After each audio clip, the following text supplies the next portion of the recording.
All right, so for this video, I'm going to talk about how rules don't equal morality, right? And I'm filming outside with my phone instead of my typical laptop setup. But yeah, basically, I just wanted to talk about this sort of new program that I've found. I think a lot of movies and a lot of like the programming sort of brainwashing institutions, right, like schools, jobs, right, that sort of thing. They tell you that what they do is they get you to equate being a good person with just following the rules, right? And one of the biggest sort of rebuttals to this is basically just saying that if you look at like all of like the saints throughout history, usually like saints only get sanctified after they die, but because they get killed by the establishment, and then people sort of post mortem say, "Oh man, they were such good people. They stood up for what was right and everything else," right? And it just makes me think of like a lot of like the institutions. They tell you that it's basically all about rule following, that like the more rules you follow, the more good of a person you are. That, oh, just follow rules, don't break the law, be a law-abiding citizen, right? It's like the typical, go to school, go to college, be loyal to a company, right? It's all about following the rules. And this is something that I notice about boomers and older people, is that there is a lot of like so there is like a mentality of sort of just, oh my god, I'm hearing my cat meow. It's kind of crazy. I don't know if you can hear it on the phone, but yeah. Like, anyways, I noticed this is a mentality with boomers and older people, is that they're very gossipy. They're very Gestapo.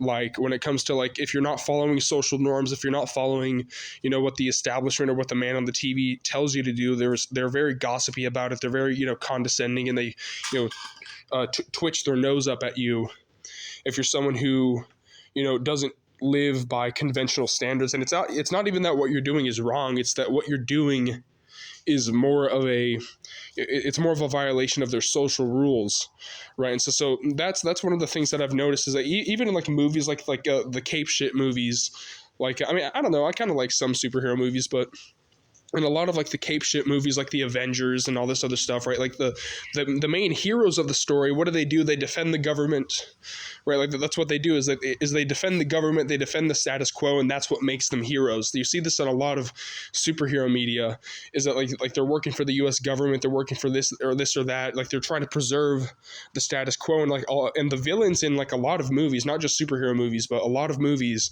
are sort of depicted as, like people who are like they're evil because they're anti-establishment, and that's what makes them evil, is that they're going against the system, and the system is good and order is good, and following the rules makes you a good person, and so it makes it, yet again, I think this is more of like a Marvel thing, right? Because yet again, it's like the whole the government's always the good guy, the establishment's always the good guy.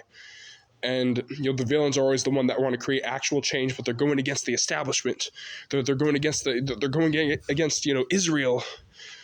Like they're not letting us send $5 billion to Israel, so we need so Captain America has to come in, and Captain America's new shield is going to have a 6-pointed star instead of a 5-pointed star. That's Captain America's new updated shield, and all the red's going to be replaced with the white color. So he's Captain Israel. But yeah, that is like a theme that I've noticed with a lot of like movies, but also like, because movies are a huge part of like the programming of the minds of the people, right? Because people take school seriously, people take jobs seriously, people take those institutions seriously, but movies are one of those things that it's very good for programming the subconscious mind. It's very good for that, because nobody takes movies seriously. If you point out like the symbolism in movies, like, oh, this is what they're actually doing, they're putting it right in our face, right? It's like the whole predictive programming thing, and The Simpsons is the biggest example of it. But, it's like all those references to 9/11 just before it happened, and all the movies, right? Like if you say that, people say, oh, it's very easy to dismiss as, oh, it's just a movie, right? Oh, it's just a movie. It's like, don't take it that seriously, you're being schizo, right? But a lot of movies have that sort of rule following sort of agenda behind them, and a lot of like, and this is what school does, right? School is really important. I've realized that I've been doing a lot of deprogramming when it comes to a lot of my behaviors, right? Because a lot of my behaviors, like a lot of my, sort of fawning for authority whenever I get in trouble, or like, not being, not wanting to break the rules, not wanting to do this or that, not wanting make my parents angry whenever I do something my way or whatever. Like a lot of that comes from school. Like a lot of your views of authority are formed in your childhood years, and a lot of your childhood years are spent in school. Right, so even though schools that's just in the past, no one's like most, like adult people, like they're not at school anymore, so who cares? No, it's the most crucial. So I would say that school is the most important sort of mind control apparatus the system has. Like every other mind control in this realm, every other mind control in this sort of planet is sort of built upon this sort of is built upon school. It's built upon making sort of shaping the mind of a child while the mind is still malleable, and making them go through that humiliation ritual of learning a bunch of useless information, being sleep deprived. I remember being sleep deprived a lot. I remember being having my head hurt. I remember getting migraines and getting sick a lot because the schools were dirty. And the water tasted like metal or whatever. And I remember, oftentimes I wouldn't eat enough because I wouldn't have time in the morning to actually pack any good food, right? So, that humiliation ritual of school, that hazing ritual of school, right? Because yet again, school is a hazing ritual for people entering into society, right? That is a very important junction when it comes to controlling people. And yet again, like the whole, and I think that this is a huge part of like what makes school, sort of going back to the, original subject of the video, like being a good person means following the rules, right? Like the excessive amount of rules that school has. Think about like the dress code. Think about like all the stuff that you have to do. Standing up for the Pledge of Allegiance. That's a a mind control ritual. It's like, oh, like why do I have to stand up? It's like this peer pressure thing where it's like the teachers get mad at you if you don't stand up for the Pledge of Allegiance or whatever.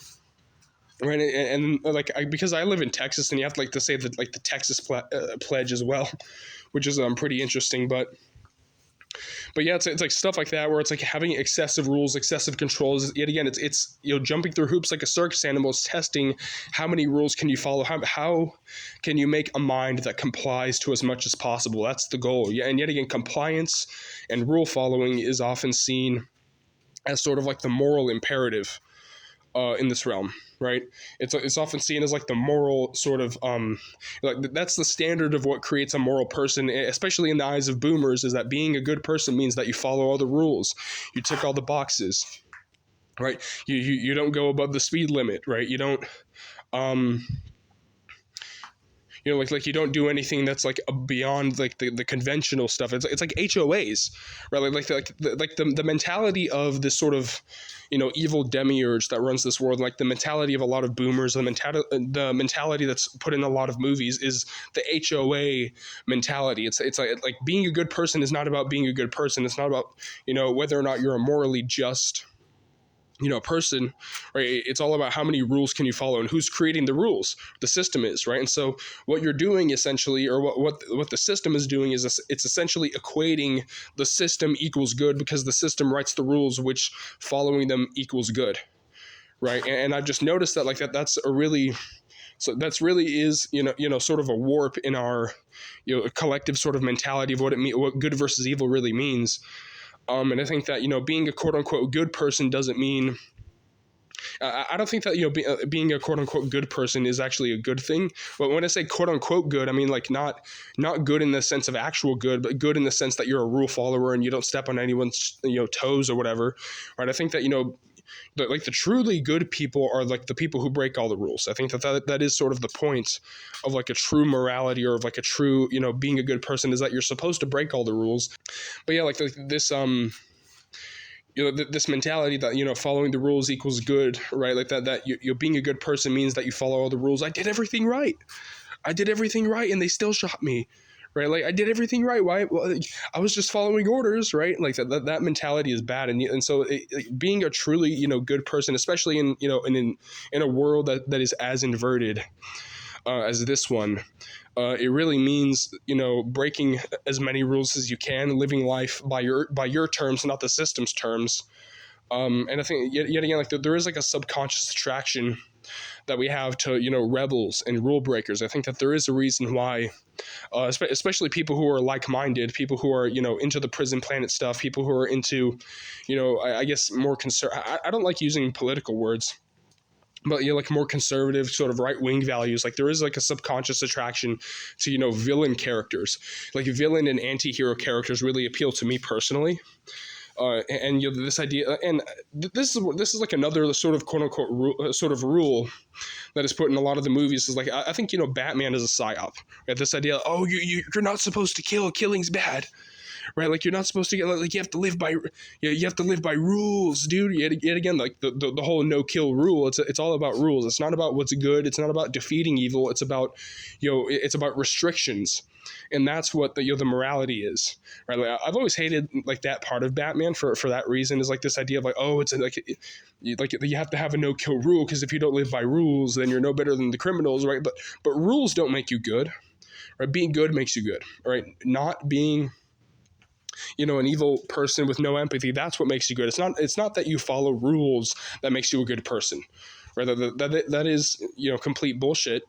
And yet again, like they put that in the media on purpose. They put that in the media. They put, this idea of, and I think that this might be linked with like a lot of like Batman's early days, where like the police were seen as the good guys, and so following the law is equal to morality. And maybe that some of that leaks into today's interpretations of things, right? But I think that there is like a subconscious attraction to a sort of anti-hero characters, or villain characters, because there's a certain freedom that they have to defeat evil.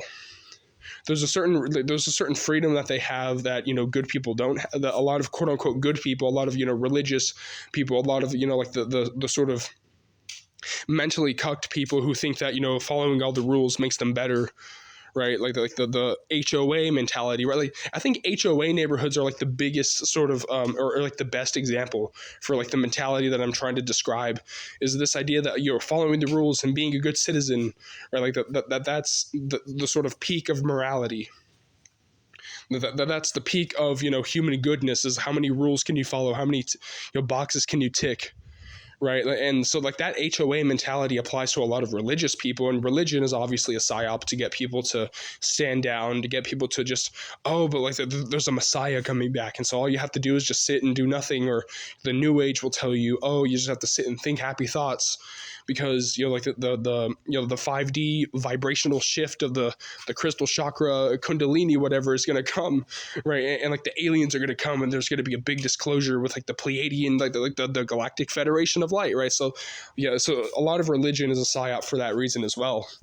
But yet again, like the obsession with rules, that might be like a Saturn thing too. Like that might be like a very Saturn sort of energy that I think, because I talked about like the cube of Saturn in a previous video, and I talked about how the worship of time is an aspect of Saturn, like the worship of time, the worship of schedules, the worship of like having a watch on your wearing a wristwatch, wearing rings, because Saturn has rings. So there's like a ring symbolism there, Lord of the Rings, right? But I think that this is another aspect of Saturn. Is that Saturn is a like the Saturn energy involves like the obsession with rules. Like, and this is like, you see this in a lot of bureaucracies.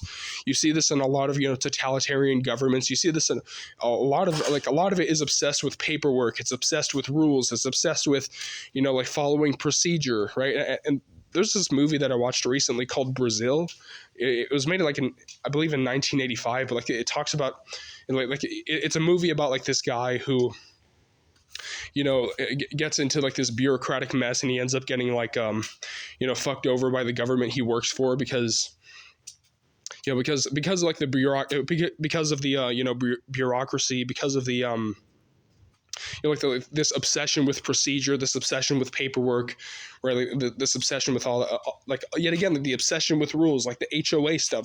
This is why HOAs are a really good example of like the energy that I'm trying to describe is the obsession with rules, the obsession with procedure, the obsession with restrictions, right? What you can and can't do. That if you follow, like the more rules you follow, the more you adhere to the rules. That means that your social credit goes up. You get more izot, right? if you all right, sorry, I'm trying not to cough. I think that's why I'm stuttering a lot. Is like I'm trying not to cough, but but yeah, like basically, like that obsession with rules, the obsession with restriction, the obsession with what you can and can't do, and what another person can or can't do, right? Yet again, the sort of Gestapo, like, hey, your lawn is a little bit too tall. Like, hey, you can't paint your house that color. Well, I wouldn't do that. Well, oh, you're going down this alternative path, right? Like, oh, well, that's not right. Like you shouldn't do that. You shouldn't do that. Or like that kind of Gestapo energy, where it's like not only like policing yourself, right? That's the main thing that I think, whoever's watching this needs to like break free of, is like the policing yourself, right? So sort of being a self Gestapo, like policing your own mind, policing your own, so sort of. Your own ability to do things, because you yet again, following rules means that you're a good person. Oh, I shouldn't do this, I shouldn't do that, because it violates the convention, it violates the rules. But yet again, who writes the rules? Right, the system does. So don't confuse rule following, regulations, and procedure with morality, right? And so you need to like get that bug out of your system, if that's something that you see in yourself, right? Because that is something that they do in school. It's something that they do in every job. It's just go to work, pay your rent, and pay your taxes on time, right? Like the image of like the quote unquote perfect citizen that they paint in a lot of like propaganda, right? It is all based on how many rules can they follow, how many laws can they follow, how many procedures and conventions and social norms can they abide by. And that's been the metric of morality for most people's entire life. And so you need to get that sort of mental Gestapo out of your head, and also like stop trying to like police other people, because you do have people who are very gossipy, who try to police everyone else, that like, oh, you're not violating, or like you're violating this procedure, you're going outside of this social norm, or you're not wearing the dress code, right? It's like it's one thing for like teachers to be like, oh, like you're not wearing the dress code for this school, but it's another thing for like you have like all like those teachers' pets who are like police you on like every one of the school rules written in like the school agenda or whatever. And so that is like another level of just brainwashed, right? Is like the teacher's pet, the Gestapo kind of a person, the gossipy Gestapo HOA Karen kind of a person. And yet again, that is a Saturn energy. The Saturn energy is obsessed with regulations. It's obsessed with rules. What are the rules? What are the rules that you have to follow? What are the regulations? What can I and can't I do? But also this obsession with policing other people too. It is like a mentality that you can fall into, which is like, this person can't do this person can't do that, where it's like, it's almost like you're jealous that another person is breaking the rules. You're jealous of this other person's freedom, right? And so you try to trample on that freedom by saying, well, they're not following the rules that I'm following. They're not following the conventions, the norms, the procedures. They're not following the stuff that I'm following. And so that makes me jealous of them. That makes me mad at them. And I want to shut them down, right? So that mentality definitely has to be eliminated. But yet again, going back to the title of this video, following rules doesn't equal morality. Following rules doesn't mean that you're a good person. You should be a quote unquote bad person. And I think that our goal, on this prison planet should be to break as many rules and conventions as possible, because that's what truly, good people do. It's not about following rules. It's about, defeating evil, and evil runs this planet. And so that means that the evil makes the rules, and that means breaking the rules is good. But yeah, that's the video.